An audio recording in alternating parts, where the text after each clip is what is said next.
Yeah. Welcome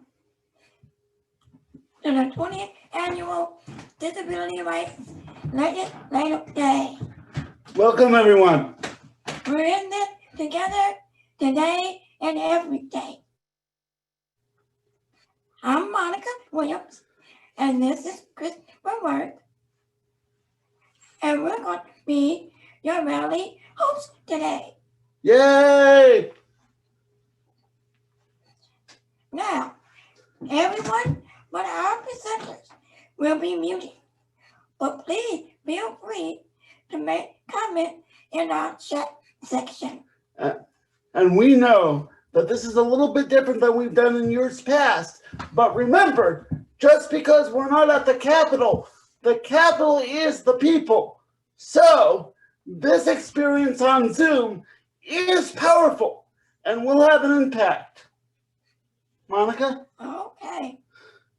Let's bring up our first guest with the Honorable Governor Mike Parsons. We're pleased that he's a supporter of disability rights. Oh, the screen. We're waiting. Monica, remember, guys, we're on Zoom, so it's going to be a little rough. We're waiting until the screen changes. Now introduce our governor. I'm sorry. It's okay. Our first guest is our Honorable Governor Mike Parsons. We're pleased that he's a supporter of disability rights. Super pleased. Let's welcome Governor Parsons.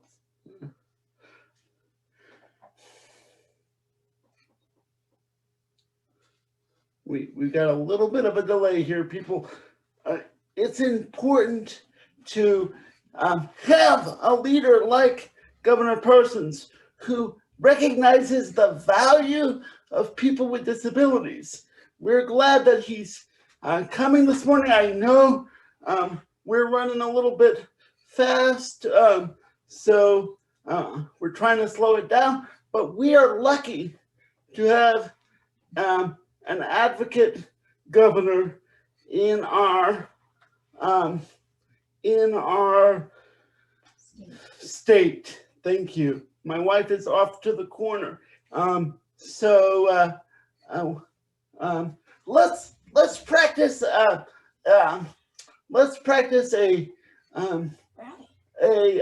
cheer. Let's practice a chant. I know that everyone is muted, so that's different, right? But let's practice this. We're in this together. Come on, Monica. We're in together. We're in this together. All right. So we can also let people know put in the chat. Okay, we can. Oh, where they're from.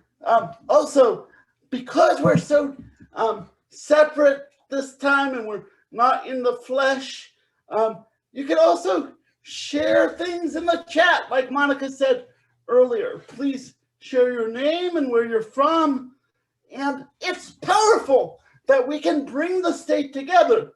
And I, for one, and I don't know if you agree, Monica, but this is a super accessible place for us to be, right? Yeah. Even though I miss the Capitol a lot because I love the paintings, and I love the people.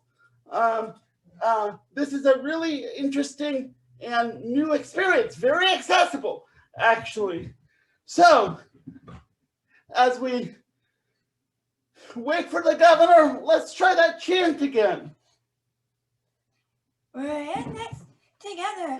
We're in this together. Do it again, guys. We're In this together. And if you can type it into the Zoom, type it into the chat, type it in. But if you can't, I have a hard time typing myself. Just say it, and you will be with us. You will be with us because, like every house, it's not about the brick and mortar. It's about people coming together, right?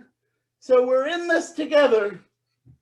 We're in this together. We're in this together. in this together. She's Okay. Keep talking. Okay, this year we have an interesting framework. Oh, I see our governor's beautiful face. All right. So, Monica, can you introduce our governor real quick? Our honorable Governor Mike Parson. Welcome, Governor Parson. Welcome, Governor Parsons. Yeah. Hey, Monica, how's everybody doing today? Hi. I even get to see AJ up there. I normally see him at my press briefings, but I see him today. So good to see AJ out there. Let me just start off by saying what an honor it is to be here to speak to everyone today. And what it is, this is about today is about disabilities, which I do not like to refer to as disabilities. I'm going to change that name today, and we're going to talk about abilities instead of disabilities. I've got to see so many fantastic things across the state since I've been governor. People out doing so many things anymore, whether it's in the workforce, whether it's in society as a whole. But I'm just so impressed every day with the things that I see out there, with where our state's headed, with a model employer. And then for me on a personal level, you know, when it comes to disabilities, or like I said, abilities, you know, I have a niece that's autistic, you know, and kind of went through that experience as a family person, trying to figure out how to deal with that and how do you develop things and the small wins that you have when you're dealing with certain things. But for all of you today, I get to present a proclamation here in a few minutes, but I'm just grateful. So many good people in this state are working hard every day to change people's lives and make them better, doing things that we can do to help. And I hope I've proven to that in the short period of time I've been governor, that I do care about what happens to all citizens in this state. And how do I do a better job as governor? And how do we as a community do a better job taking care of people in this state? And not only just take care of them, but give them opportunities, give people the opportunities where they can excel, where they can do things in life and be part of society and really be productive citizens in this state. And so I'm just grateful to be on here today, to be just like every one of you, to be a Missourian above all, and to face the trials of life. And things are going to be okay. We're blessed every day to have the opportunities we have. I just want to continue to do my part to help and to be a partner with you as we move forward. So with that, let me just say this. I have a proclamation here, and I'm going to read through it a little bit. So you have to bear with me a few minutes here because it's kind of official. There's a lot of whereases in here. So let me just start off. Whereas the disability experience is a natural part of life and is valued as a part of our rich diversity. And whereas the most effective way to increase awareness is through openness, to learn and acknowledge that there are systematic barriers that reduce the likelihood of those with disabilities enjoying equitable experiences and living independent, productive lives with their communities. And whereas equitable experiences and full inclusion is a matter of social justice, consequently, creating equitable exclusion environments is a shared responsibility of everyone. And whereas policies must be developed, attitudes shaped, and equity experiences offered to all individuals, including those with developmental disabilities. That is what we are all held to a higher responsibility to do for each one of you that are listening in today that is in those categories. But to me, again, let me just finish this. It's not about disabilities. It's about abilities. And we're going to shine on those abilities and make sure people understand it more and understand how valuable everyone is. So with that, it is my job. Therefore, I, Michael L. Parson, governor of the great state of Missouri, do hereby proclaim March 2021 to be Developmental Disabilities Awareness Month. So congratulations to everyone online. It is an honor to be your governor and to be a Missouri citizen just like all of you. So hang in there. Good times are ahead. Keep the faith. Thank you all for having me on today. Thank you, Thank you, Governor. Governor. Thank you for your leadership. Thank you. Keep up the good work. We'll see you down the road when we get back out there. All right, thanks. All right. See you. So let's just ask if we have Dirk Deaton. Is Dirk Deacon in the audience?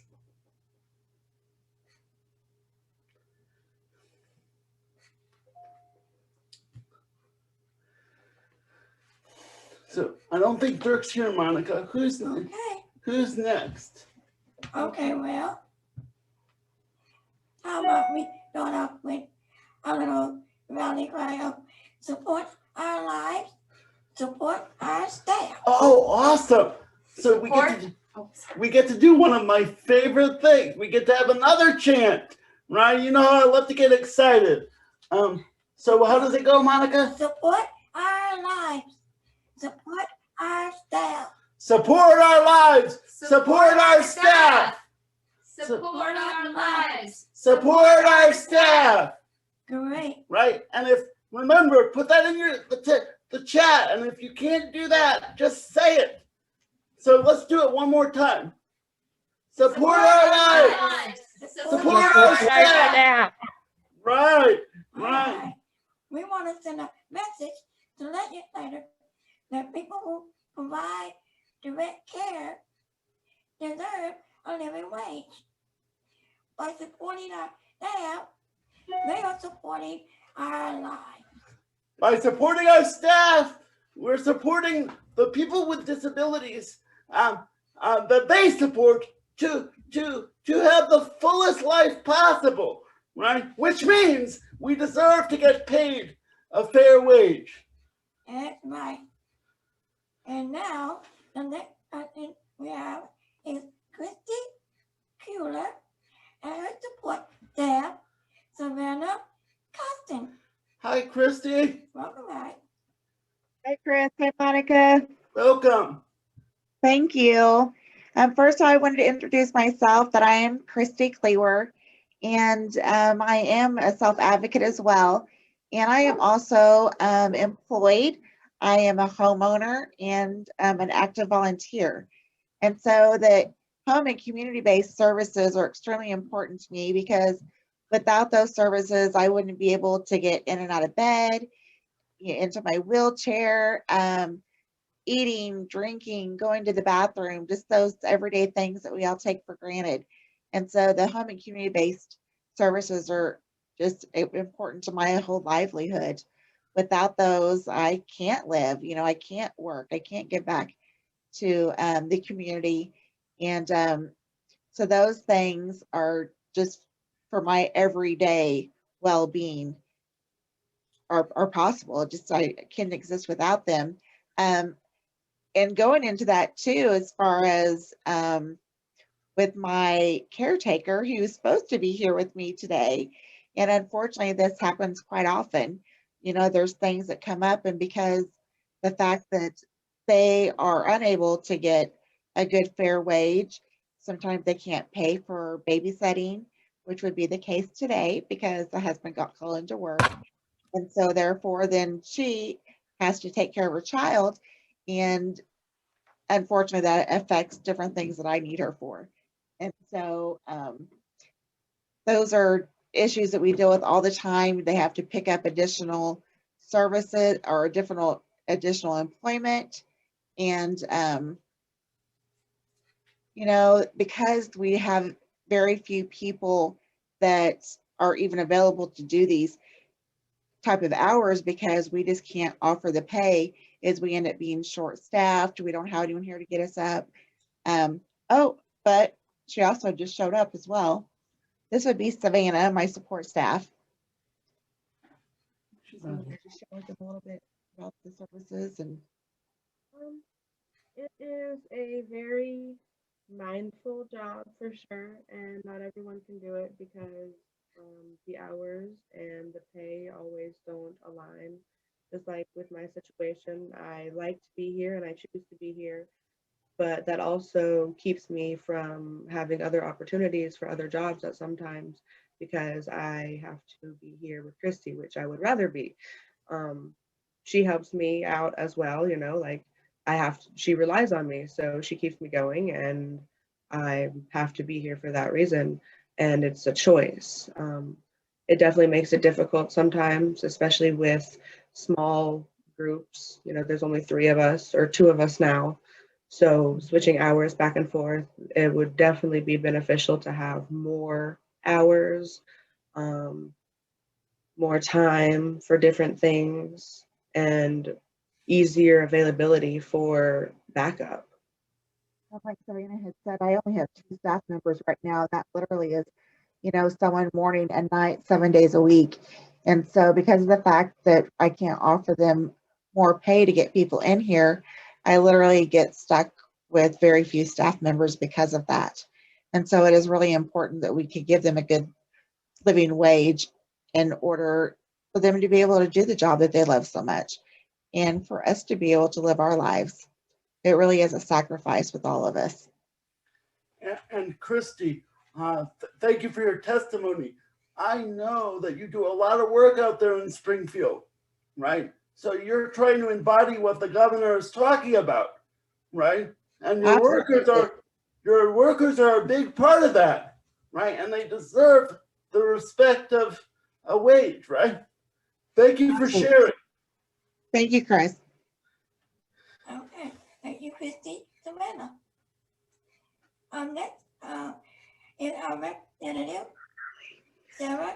Could be a case where carriers, because things come up. Don't forget to mute. Representative Sarah Unsicker, welcome. Hi, I'm so glad to be here. Can y'all hear me okay? Yes. Good. Well, I'm the state representative in St. Louis County in Webster Groves and Shrewsbury, and this is my 5th year in the Missouri legislature. It's the 5th year I've heard about the DSP crisis. DSPs are hard workers. They work doing very personal tasks for individuals with developmental disabilities who live in the community. They do a variety of tasks, ranging from nursing and personal care services to teaching life skills. They work with people who have challenges with transition, and they are heroes. DSPs need a pay raise just to help ensure that the people working these services can afford to do the work. Everyone who works should be paid a living wage and paid commensurate with the work they do. DSPs work hard, but their pay is bound to what the state pays. And right now, they can be better paid working an easier job at Target or McDonald's. That's not right. Service providers are asking for $86 million in general revenue for DSPs. The current House budget has an additional $40 million, half of what service providers are asking. Well, this will help many DSPs. It will also bring down the wages of the highest paid DSPs. This isn't right. We need to make sure DSPs receive fair pay for their sake and to help the people they work with. And so I am working hard to get more pay for DSPs in the budget. Thank you for your leadership on this, Sarah. Thank you. Representative Unsicker, I apologize. I shouldn't have called you by your first name, but I feel That's okay. So, now we'd like to know if Dirk Deaton. is in the audience. I'm sorry, Representative Dirk Deaton. Say, I'm sorry, Representative Dirk Deaton. are you in the audience?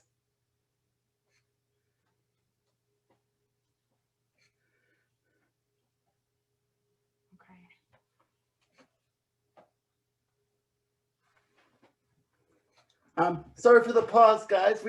We just want to make sure that our whole day slate is covered. So We don't want to miss anyone. we don't say it again, Mom. We don't want to miss anyone. This is important stuff, right? What we heard from Christy and what was supported by Representative Unsicker is that people's lives are in the balance with the support they need and what they can provide the state of Missouri. So I think Mr. Deaton has joined us. So we'll give him the microphone. Can you hear me? Am I coming through? Yes, you are. Yes. Okay, fantastic. I'm State Representative Dirk Deaton from the 159th District and serve all of McDonald, part of Newton County, and the extreme southwest portion of our state. I have the privilege of serving as the Vice Chairman of the House Budget Committee and the Appropriations Subcommittee Chairman for House Bills 10 and 11, which covers the Departments of Health, Mental Health, and Social Services. I want to hopefully provide some insight into our process that we go through, our budget process that might be helpful. I think for many communities such as yours that have an interaction and an interest in the state budget process, it can oftentimes be very stressful and confusing when it need not be, but only due to the nature of the process. And there's a lot of moving parts and there's a lot of change just as the nature of the process. And so we're currently working on what will be the House budget in committee right now. We're going to have it on the floor to vote over to the Senate next week, and it'll be amended throughout this week. The House budget will, and we start with what the governor has recommended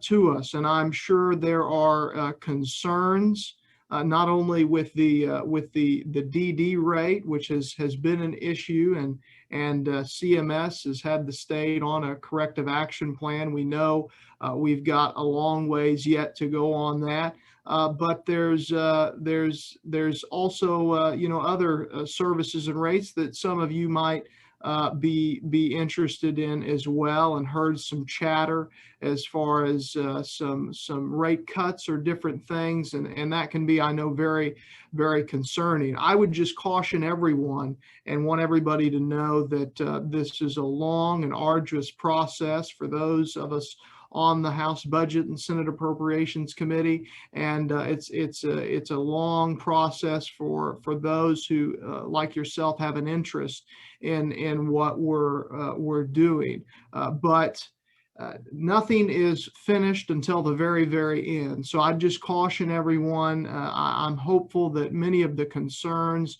that you have will be addressed as we move throughout this process, both in the House and the Senate. I'm sure, like you, I was very happy to see the latest governor's amendment, which we are incorporating into the House budget to provide an additional $40 million in addition to the original recommendation from the governor for the DD rate. And I think that's very important. We do have a ways yet to go. I think we all understand that and realize that, but that represents significant progress in working towards an end that I think we all hope and look to get to. So we've got a long ways yet to go in the budget process. Again, I just want to caution everyone as you hear things and see things, just know until May, when we truly agree and finally pass a budget, the same version, the House and Senate, and it's signed by the governor, everything's subject to change, and we're still working on it. So we appreciate your engagement, making your voices heard. It's an important part of the process. Your community is one that is important, and we've got a great, it's a great responsibility that we have here as appropriators, and I know that all those on the committee take it very seriously, and you can be proud of all your representatives and senators in that regard. And I appreciate you inviting me here today, and appreciate all the DSPs and what they do.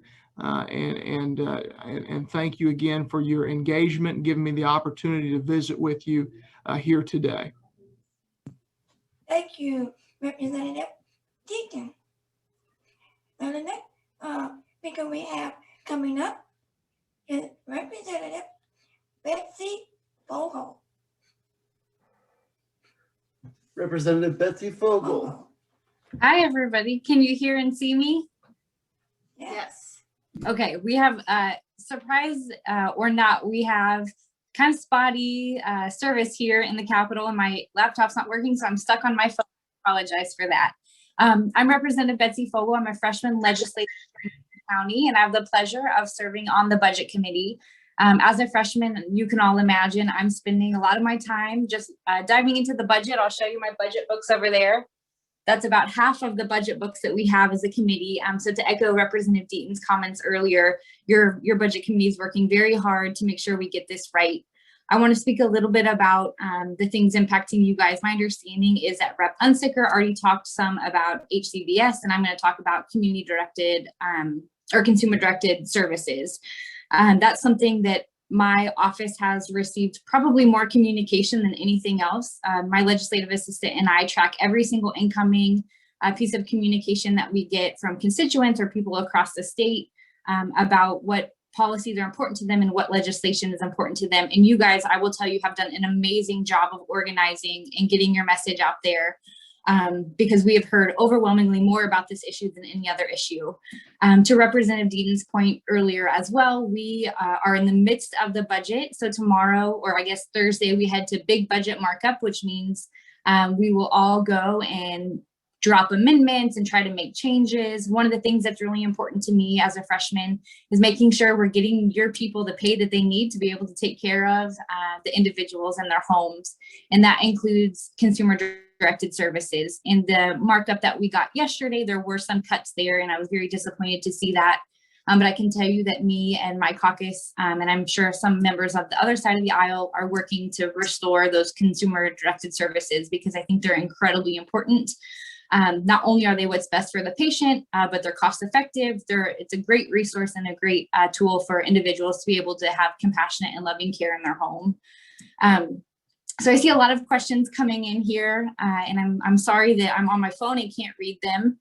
But my office is always happy to meet with you guys. If you have any questions or concerns, especially related to the budget or any other legislation, please reach out. It is truly an honor to work with each and every one of you and to serve alongside the rest of my budget committee. And we have a lot of work ahead of us, but know that there are people in this building that are fighting for you every single day. And we will continue to do so until we get the budget as close to perfect as we can. And thank you again for being a part of democracy, for reaching out and making sure your voices are heard. I can't tell you how much it means to me in my office. So thank you guys so much. And if you have any specific questions or anything, please reach out to my office. Thank you for your support.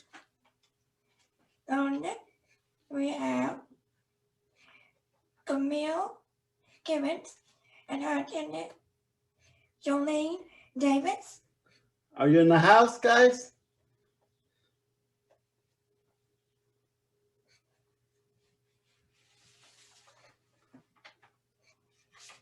Camille Davis, are you in the house? Camille Gibbons. Gibbons? Thank you. Camille Gibbons, are you in the house? All right. Moving on. Well, remember that we have another special guest to speak on this, to give us a call to action. Miss Kathy Brown. Kathy Brown, will you give us the call to action, please? Can you hear me? Yes. Great. Hey, everybody. It's so awesome to see people's names coming through the chat. A bunch of friends that I usually love to see in person when we're at the Capitol, but we're going to do the next best thing. Usually what we do on this day is the MCs like Chris and Monica get us all riled up. We yell and scream and everybody in the buildings knows that we're there. Well, we're going to try to simulate that by contacting our legislators all at once together as a community of people advocating for disability rights. So I want everybody to go to the chat. I am going to post a link. Everybody has an opportunity to click on that link. That is going to take you to a different website. That's okay. You will be able to join us. You will be able to get back here. You're not leaving the rally. You're going to go to this other website, and it's going to give you an opportunity to send an email right now to your legislator. You're going to let them know today is Disability Rights Legislative Day, and we are in this together. We are a community of people who are connected. We're powerful. We want you to know what's important to us. We want you to support our staff. We want you to support our independence, and we want you to support disability rights. We're going to take a few minutes so that all the people on this call can click on this link. I'm going to add it over and over and over again to the chat so it doesn't get lost. When you are done, go back to the chat, join us back on Zoom, tell us you're done. Let us know your legislator has heard your voice and they know today's Disability Rights Legislative Day, and that's important to you. Anything to add, Chris and Monica? Thank you, Kathy. Kathy got us. I feel like she got me fired up, guys. So let's take action right now. Let's take action, right? Representative Rashid Aldridge would be all about the action. We're going to hear about that later, but let's take action right now. So find the link in the chat and tell your legislator that you are still at the Capitol, even when we're at the Capitol in a distant kind of way. Here we go. We've got Kevin, done. Wendy, already wrote my legislator, but it's important enough to do it again. Wendy, you are so right. Legislators, I know you'll tell us you have 100 different issues coming across your desk every day. We've got to remind you over and over and over again what's important to your constituents. You cannot do it too often. There is no wrong way to do it. Let your legislators know. Today is Disability Rights Legislative Day, and people with disabilities and people that support them are connected, and we are knowledgeable, and we know that they hold our fate in their hands, and we want them to know what's important to us. Don't miss an opportunity to connect with your legislator by clicking on that link and sending them a note today on Disability Rights Legislative Day. Thank you, Kathy. I'm going to look over at my wife. Are you taking action, Julie? I am. Right. Sarah's done. Shelby's done. Kathy's done. Natalie, Shauna, Claire, Brianne, Austin. Who's next? Sarah, Shelby, LaDonna, Amanda, Molly, Michael, Kim, Marissa, Kelly. Oh my gosh, we have just about 300 people here. Susan, Kim, Candace. I can feel the energy coming through the computer. Let's go. Woo! Oh, the internet line's hot going into Jefferson City, guys. You're burning up their bandwidth. Keep going. Let them know we're there. But usually, we promise we won't crash. Usually we'd be clogging up the elevators, right? Today we're going to clog up the email. We're just going to let them know in a very friendly way. We are here. Shauna's done. Bobby, Jill, Melva, excellent work. John, Jeanette. Keep going, guys. Keep going. Couple more minutes. Chris, keep them going, and we'll return to the program in just a few minutes. Thanks, Kathy. Today, when I teach about advocacy, I often talk about the importance of getting together. And this is a show of that. It's a real show of power. But the thing that Kathy is reminding us, that in order to enact a just world for people with disabilities or any other subculture, we have to take our words, we have to take our heart, we have to take our might and make it into something. We can't just sit and complain, right? We've got to take action, right? We can't just sit and hope. We've got to take action. Right? We can't, I love prayer, right, Monica? Mm-hmm. But we can't just pray. We gotta pray through our action, right? Action. Right?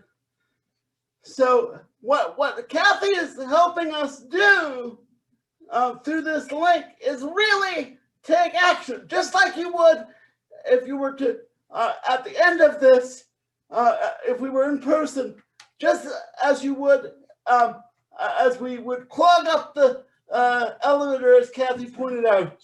We would go and talk to Representative Aldridge. We would go and talk to our representatives and tell them our voice is powerful. But not only our voice, our action is powerful. Right? Does that make sense? We are taking action today. Okay. What about a chant? We take action. Oh, That's from Julie. So my wife just said we should chant, we take action. So even though I can't hear your voice, it's powerful. I mean, I felt the energy coming from Kathy. I know that there's energy out there. So let's chant it. We take action. We take action. We take action. We take action. Very good. Very good. Love it. So I'm hoping that people are getting back. I can't see the Hannah, could you help look at the chat? I can't see see the chat, but it looks like we've got more people telling us that they've been taking action, right? Very exciting. Our voices are power. Our voices are power. We're hearing that. Not only our voices, but our voices in action, right? So let's add that, right? We are here, someone says. We are here. I'm old, so I need bifocals to read all of them. But it's amazing. It's amazing. And you know what? It's just as powerful as though we were in person, because they want to hear you. They want to hear you, right? And this is the way we're doing it. They want to hear from you. By they, I mean our legislators. Wow. Wow. Hundreds of people. It's great. I'm really excited about this. Let's go. People, let's go. Let's go.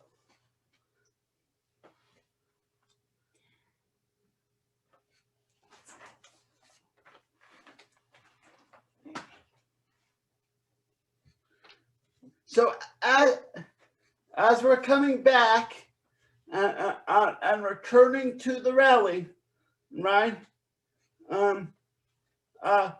We've got some great testimony ahead, and we're going to hear from some more legislators. We can go to Tracy next. Tracy. If you want to. Okay. Tracy. Next we're going to hear from Tracy Bono. Oh, Tracy Bono. Because the masks mute our Hannah's voice, so I had no idea. I would have been spazzing out of my chair. I'm real excited to have Tracy and Monica. We've heard her speak before. She's got a lot of power, and she will lead us from action to some amazing things in the rally. Tracy? Thank you so much. Chris, I'm going to always have you introduce me everywhere I go. Can you do that for me? I appreciate you all so very much. I am excited to be back speaking at this incredibly important and powerful event this year. This will be my third year joining you all. And although we cannot be in person, I do like the way Chris said, it's almost more accessible now, right? We are all, wherever we are in this beautiful state of Missouri, coming together. I think they said 300 plus people here joining us virtually, but we, in our hearts and in our spirit, are all together doing some really amazing things today. There is such power in our group. Our group is underestimated so often, and there is such immense passion and power in this group. I'm so happy to be here. You all can hear me, yes? God, I hope so. I see AJ interpreting for me. Obviously, I can be heard. I wanted to talk about a couple of things today. Representative Dottie Bailey, from what I understand, is not here today, but what she was going to be talking about is what I'm talking about, and it is the House Bill number 387. And this is the seclusion and restraint bill that Representative Dottie Bailey and Representative Ian Mackey had actually proposed identical legislation. And this modifies provisions regarding policies in public schools about restraint and seclusion. And what does that have to do with individuals with disabilities in our state? Well, let me tell you a personal story about how it has to do specifically with us. This legislation is important, first of all. It provides more oversight, consistency, and accountability in regard to our public schools' usage of restraint and seclusion. And although it is a small step, it's a step in the right direction for us. This legislation is so very important. So I'm going to tell you a small personal story. I hope I'm not going over my time. Chris, yell at me if I'm going over my time. In the year 2017, I learned that my youngest son was being repeatedly locked in a small padded closet-sized space in his school. He was attending an elementary school in the Francis Howell School District in St. Charles, Missouri, where we live. My son has autism, and at the time he had very limited verbal communication skills. So by the time we finally figured out that this abuse was happening, it had caused severe damage. Legally, the schools can restrain your children. They can lock them up in solitary confinement, not document it, not even tell you. No one told me. I finally figured it out when I confronted the teacher. She confessed to me that it had occurred on numerous occasions. No one called me, no one notified me, and there was zero documentation of it. And when I asked this teacher why there was no documentation on the seclusion, she told me that technically in this situation, the door to the room where he was held in solitary confinement was technically open because she and another staff person took large gym mats and held them over the door frame with their bodies. But she felt it was a loophole. That way she could say the door was open, therefore she didn't have to document it, and really there were no witnesses. My son no longer goes to that school. He's been working with a therapist, and now that he's able to communicate a little better, he's even told us more, communicated more about the abuse he suffered. For example, he told us that he was dragged into the seclusion rooms by his hair. And we've learned that this is a favorite technique of abusers. They grab the individuals by their hair so there's no visible marks. So even though he would have this abuse and wasn't able to tell me, I wouldn't necessarily be able to tell by any physical appearance on him. Did you all know that disabled children comprise 13% of our students in schools, yet they're targeted for 80% of restraint usage, 78% of seclusion. Now, we actually think that that is actually a lot higher, but we don't have the data. Did you know that Black children are twice as likely to experience restraints? And if they're Black and disabled, that triples for them. It's blatant discrimination. See, y'all, this is where the school to prison pipeline starts. My child suffers nightmares, flashbacks, anxiety, has been diagnosed with PTSD, often has a fear and distrust of authority figures. This not only damaged my child, but this is what else it does. It taught other children and staff at his school that people who are different deserve punishment, that they deserve isolation from general society. We now pay tuition. We drive 2 hours each day to send my son to a school where he can be safe and he can learn. And I think about all of the children every day that are still being subjected to this abuse. In Missouri, there's no accountability. There's no oversight. And there is a system that's feeding into the criminal justice system that targets young children because of their differences and subjects them to barbaric, disparate injustices. I'm probably over my time, but I say this, y'all, no more. Let's go ahead. Let's pass this legislation. Get out there today, virtually. Let your legislators know this piece of legislation has to be passed because it's just a start. It is just a start. Let's be on the right side of history, shall we? This restraint and seclusion bill is a step in the right direction.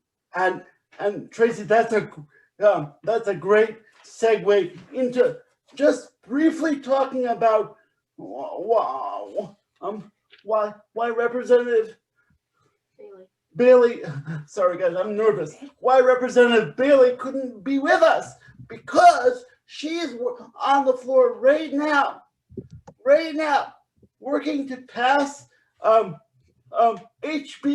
387, working to reform restraint and seclusion. We would like to see it end, right? As Tracy said, but we have to take steps, right?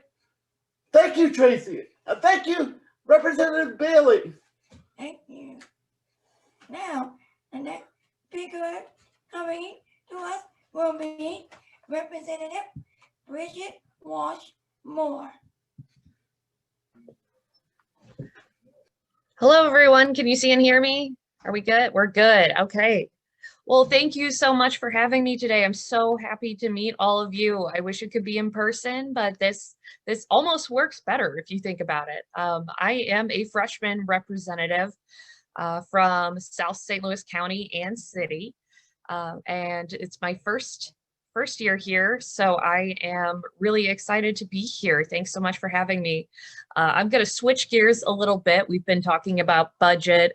Thankfully, I am not on that committee. You don't want me on that committee. Nope, no good would come from that.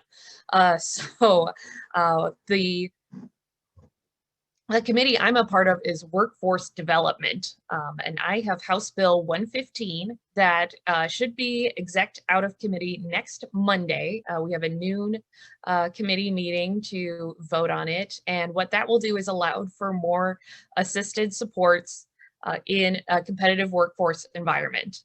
So it's very exciting to allow, we've been talking about consumer-directed supports and personal aids, and they're wonderful and amazing, and I want to make sure that you can transfer those into the workplace. I know that there are a lot of people who would love to go into a competitive workforce environment, but just need a little extra help doing some of the tasks that a lot of us take for granted. And so House Bill 115 will allow for that. It goes a little bit further than the ADA. It gives it a little bit more teeth, and it also sets up Missouri government programs, so our state departments as model employers. So we're going to kind of be our own guinea pigs, if you will, and see how we can make that work, and then go and reach out to private corporations and tell them, hey, here, look what we did, and this is how we do it. And we can hopefully get more opportunities for competitive integrated employment. And I'm very excited that this is being out of committee. It's the furthest it's ever made it, so hopefully we'll get it on the floor and get it passed. This does not, I do want to let everyone know, because there's been some confusion, this does not affect sheltered workshops.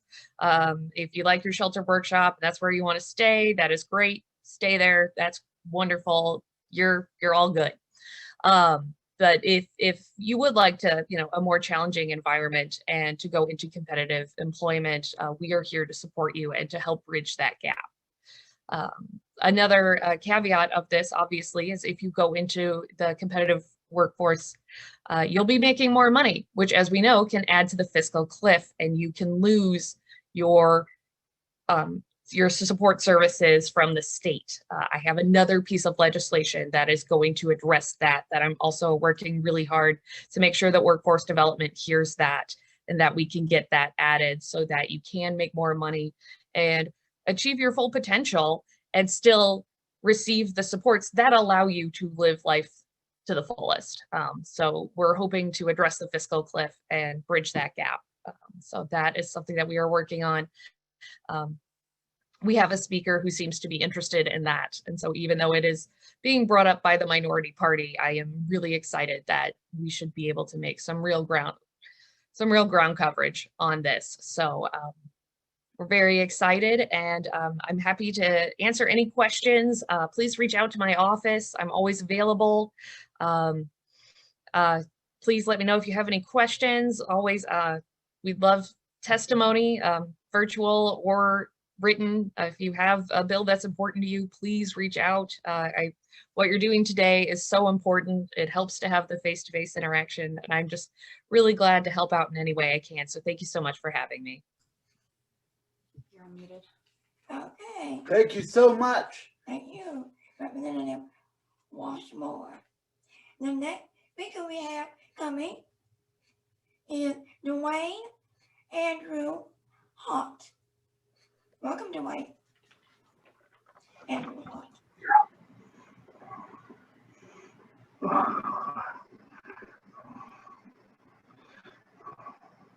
Ready, Duane? We're ready for you.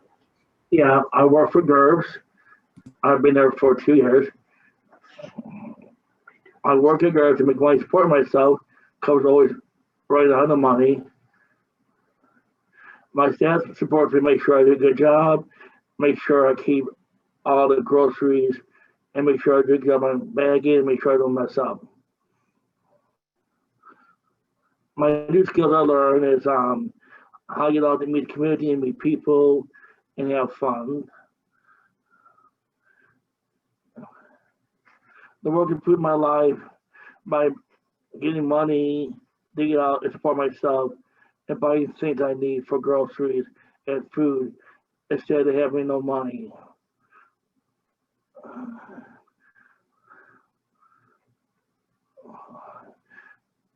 Advance my life by make sure I have clean clothes, make sure I have confidence in myself, and make sure I have self-reliance. So doing pretty good with this job. I like it.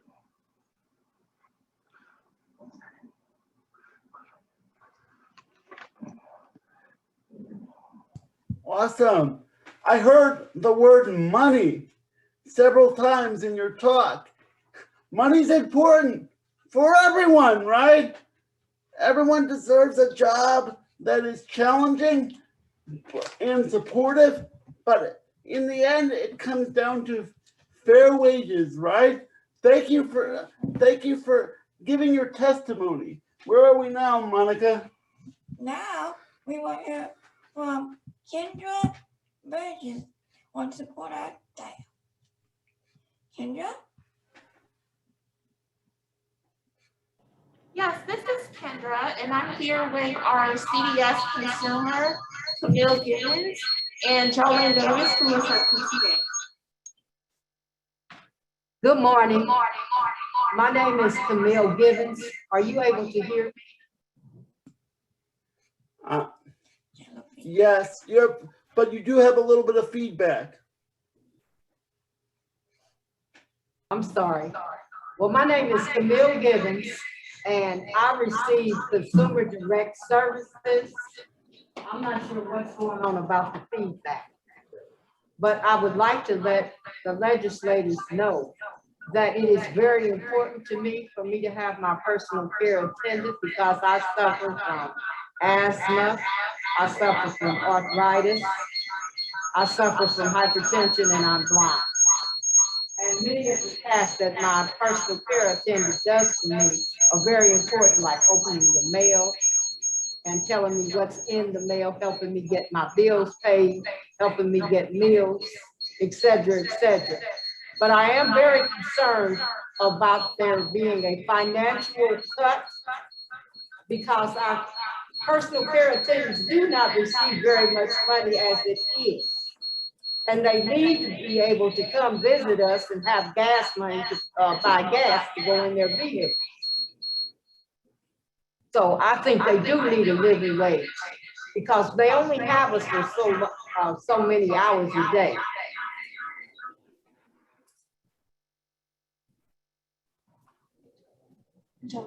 Hello, my name is Jolene Davis. And as Camille said, I am her PCA. I'm gonna say something on the background of what Governor Mike Parson said earlier.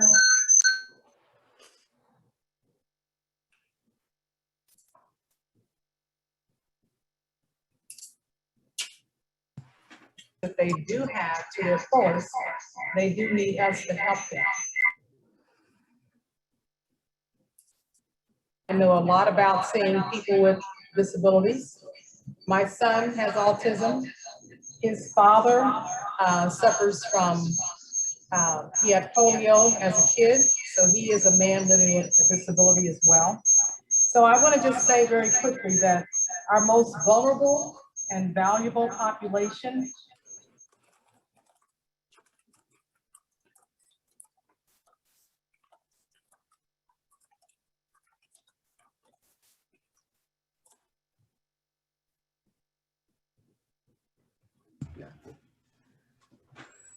Thank you for offering that testimony. I know there was some feedback, but we got a lot out of that. Both Monica and I would venture to guess a lot of people on this call use someone to help us in the morning, right? Someone to make us look as good as we do, right? It's important, Monica, right? It's very important. Right. So, thank you for giving us your testimony. You've added a lot to the rally. Thank you. Thank you so much. And now, our state treasurer, Scott Fitzpatrick, will share with us about more able accounts. Thanks for coming, Treasurer Fitzpatrick. Hey, it's good to be with you, and just like everybody else, I wish it was in person, and hopefully next year it will be. I think this is my third opportunity to join you guys, the last 2 years and now this year, and I always try to focus talking about able accounts. And I'm a father of twin sons that have special needs. They both have an autism diagnosis and a rare chromosomal anomaly that have created a lot of complications for them. And so this program, just like former Treasurer Schmidt, has a personal connection to me, and something that I take very seriously in my role as treasurer to administer this program. We've been really proud of the growth that we've seen in our Moable accounts. We are still one of the largest programs in the United States in terms of comparing ourselves to other states. We're the second largest state program in our consortium, which is the Stable Accounts Consortium. It's made up of 12 states that have pooled our assets to help provide better service to all the members of the Able Account program, as well as keep the fees as low as possible. We were just recently across the 2,000 account threshold in Missouri, but we know there's a lot. There's tens of thousands of people who could use an Able Account that don't yet have one. So we're constantly focused on talking about that, making sure people are aware of the benefits of the program.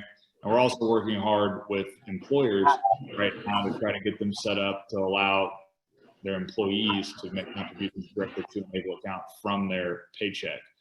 So I think we've got 5 or 6 large employers set up now.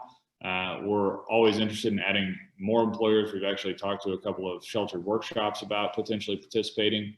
And we would encourage you to talk to your employers, have your family members, if your family members help provide support to an Able Account for you, have them talk to their employer about signing up to have that option so that they can just have a portion of their paycheck directed into an Able Account. Another thing, I know this is a focus, an event focused on state advocacy and working with the state legislature, but a thing we're focused on in the Treasurer's Office, and that I'm also focused on in my role as the chairman of the Legislative Committee for the National Association of State Treasurers, is working with Congress to pass the Able Age Adjustment Act. And the Able Age Adjustment Act essentially raises the age by which the onset of the disability had to have occurred in order to qualify to use an ABLE account. Currently, for somebody to qualify to use an ABLE account, the disability that qualifies them, the onset of that had to have occurred prior to the age of 26. So the Able Age Adjustment Act would raise that to 46, which would encompass a lot more people who had the onset of a disability occur later in life, whether that be through an accident or through military service. There's a lot of people out there who are disabled veterans that don't qualify because their disability occurred later in life. And so we're going to continue to pursue that. We've already had Congressman Blaine Luetkemeyer and the new Congress co-sponsor the Able Age Adjustment Act. We've reached out. I recently sent letters to all the members of the congressional delegation asking them to consider sponsoring or co-sponsoring the Able Age Adjustment Act. I think we had the third largest in the last Congress, the fourth largest delegation of co-sponsors for the Able Age Adjustment Act in the last Congress. I think we were behind only California, New York, and Pennsylvania, which have obviously much larger delegations than we do. They're larger states, so they have more members of Congress. So we've been really proud of our advocacy there. We're going to continue to work on that. It's going to be a top priority for me as legislative chairman of the National Association of State Treasurers, and we'll continue to work on that. But it's always good to be here with you. We encourage you, for those of you who don't have a MoAble account yet, encourage you to research it, look at the benefits. If you have any questions, reach out to our office. It's a great way to allow folks who are relying on needs-based benefits to have some assets that are not subject to means testing. You can have up to $100,000 in an ABLE account if you're able to save some money in that account. But you can also use it as a spending account too. It's not just a savings account. We have a loadable debit card that goes along with it. So it's a great program. It's changed a lot of people's lives for the better. And if you haven't currently done that or been able to take advantage of that, then we want you to do so if you're able. So thank you so much for having me again. I look forward to seeing you again next year, and hopefully I'll see some of you out and about throughout the state as I get around to visit a lot of the places that we like to check in on from time to time. And with that, thanks again for having me. Thank you, Treasurer. Monica? Okay. Last but not least, our final speaker for today, the Representative Racine Aldrich. Yeah! All right. Hey, how everybody doing? Can you guys hear me? Oh, yeah. Can you say fired up? Fired up! Ready to go? Ready to go! Fired up? Fired up! Ready to go? Ready to go! Oh, I'm seeing the comments in the chat. I'm loving it. I'm so glad you guys are fired up. I'm super fired up. I'm in this Zoom room in the legislature all by myself, so I can chant, I can scream. And for my brother Chris and my sister Monica, I will do all of that. And for so many people that are here today, thank you so much. I would be remiss if I didn't start off by thanking each and every one of you guys for bringing this Advocacy Day possible and making it possible. As I was in the Capitol today, I seen a lot of these blue buttons on people's shirts. So if they wasn't on the call because we were in session, the message is being spread across the Capitol. I know we're not in the Capitol because of Zoom, but we're wearing our blue button strong because it's important. It's important, and the work that you guys are doing today is important. As you may know, my name is Racine Aldrich. I'm a state representative of the 78th district. But before that, I was an activist. And now being in this role as a legislator, I understand how important it is for activism. You know, sometimes we get beat down like nobody's hearing us. Sometimes we get beat down like they're not listening, and every facts and statistics and personal testimonies that we tell, it seems like certain legislators still don't care about working people. Certain legislators still don't care about everyday people who are our neighbors, who are our cousins, who are our friends. And everyday people, some that have a little bit of extra need, like myself, who has a prosthetic and need certain help to make sure that I function each and every day. So what you guys are doing today by advocating and doing this event and sending emails to all your state representatives is like the keystone literally of democracy and our voices being heard through the halls of power. You know, we hear so much on a regular day from different groups, from different legislation. We'll talk about corn, and then the next thing you know, we're talking about like rocks and gravel and roads and bridges, right? So when you guys come to us and when you activate and you're organized and you're informing us on the issues that affect the disability community the most, it is so important, because you got to understand, just like me, I understand everyone don't have a visible or non-visible disability. So, you know, when they wake up, they don't think on how hard it is to be able to get through the day-to-day. So when you have folks like Monica and Chris and Mark and John and Sarah and Melissa and Kathy and so many others that, you know, tell legislators exactly what it is and the change that you want to see done, it is so helpful. It goes a long way. Again, I know it can get beat down, it gets tiresome, but do not stop. There's a lot of progress already happening. As you heard, Representative Bridget Walsh has filed a bill. You have Treasurer Scott Fitzpatrick that is now taking it on his leadership to make sure that people have accounts that is fairness. But it would not have happened, literally, and I'm not just saying it, it would not have happened if it was for individuals like yourself that was here, that got folks like me fired up, and they got folks like me ready to go, right? So I thank you, I thank you, I thank you, I thank each and every one of you. And if you do not leave here without anything, just remember that your voice, your action, and your ability to organize is so important to moving power in the right direction for our community. It's so important in making sure that voices that feel like that they have not been heard for a long time is actually going to be heard. I mean, the reason that I am here is because of the work and because of the invitation. And so many representatives from Democrat and Republican, like I said, we just had Scott Fitzpatrick on, who's a statewide Republican candidate, right? Talking about how do we make it more just and more fair for our disabled community. So again, thank you guys. Thank you so much for having me. You know you have a champion in my office. If you're ever in the Capitol, office 135BB, please reach out to my office if it's any way that I can be an advocate on the floor. If there's a bill coming up, like Chris said, Dottie's up there working hard. That information is helpful for folks like me, Bridget, and others to be able to advocate and fight as well. So thank you, Monica. Thank you, Chris. Thank you to, I think the last time I checked, it was like 200 and so people that is online listening. So you could have been doing anything else this Tuesday at 12:05, eating and snacking, but you spent time here. So thank you, thank you, thank you. And I am with you 110%. Do never hesitate to reach out to my office because, you know, this fight is a fight for all of us. It affects all of us. So thank you. Thank you, Representative Aldred. That was awesome. Thank you. That's hard to follow. Even my loud mouth, right? But we'd like to shift into some creative stuff right now. I don't know if you guys saw at the beginning of the rally, we have some paintings and some art done by people with disabilities.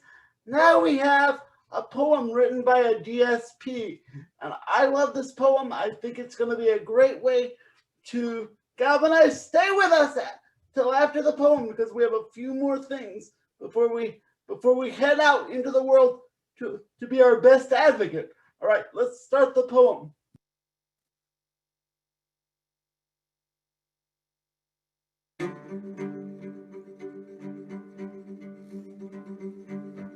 Let us get into trouble, you know, good trouble. Let us honor the legacy of John Lewis and walk the path laid before us by Judy Heumann, and be human together as one man. Lift our voices together in unison to be heard across this great land. Let us form a more perfect nation, a nation that addresses race relations, a nation that recognizes the faces of the people. Not just the rich and the wealthy, I'm talking about the people. The disabled, the impoverished, the Black and brown, the LGBTQ community. Let us go forth and reclaim our rights and exclaim our position with the focus of tunnel vision into all the issues that we as the people need to be seen through, not looked over or thumbed through. Let us get into trouble, you know, good trouble, as we run, walk, or crawl through into the nearest voting booth. Because you don't have to be political to know what you're going through. You don't have to be political to know what's right for you. And you don't have to be political to understand that injustice anywhere is a threat to justice everywhere. So let us get into trouble, good trouble, and let our voices be heard when we vote November 3rd. An amazing poem. I mean, literally, I'm not even saying this for the stage. It brought tears to my eyes. Who was the author of that poem, Monica? Ebony Battle. Ebony, that is beautiful. Thank you for contributing. Now, let's hear from our great stir up of emotion, Miss Kathy Brown.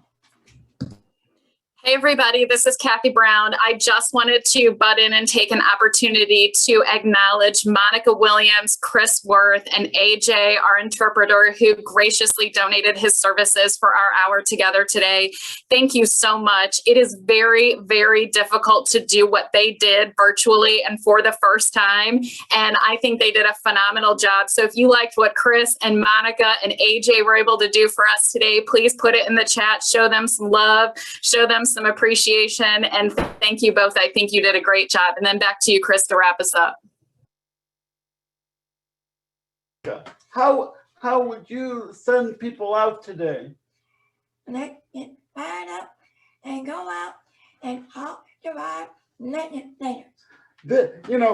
I love, Monica, I love this day because I love this event because it's really about lighting the coals that get us going, right? So this shouldn't be about a one-day thing, right? A 1 hour thing. This is about our lives. This is about our lives. So carry this energy forward. Carry this energy forward, right, Mom? That's right. Get out there and advocate, advocate, advocate. Right, lead on. Thank you guys for having us. We're excited. And can't wait to see you next year in the Capitol. Remember, the Capitol is where we are, but we want to be back home next year. So stay safe, use your mask, and advocate. Advocate.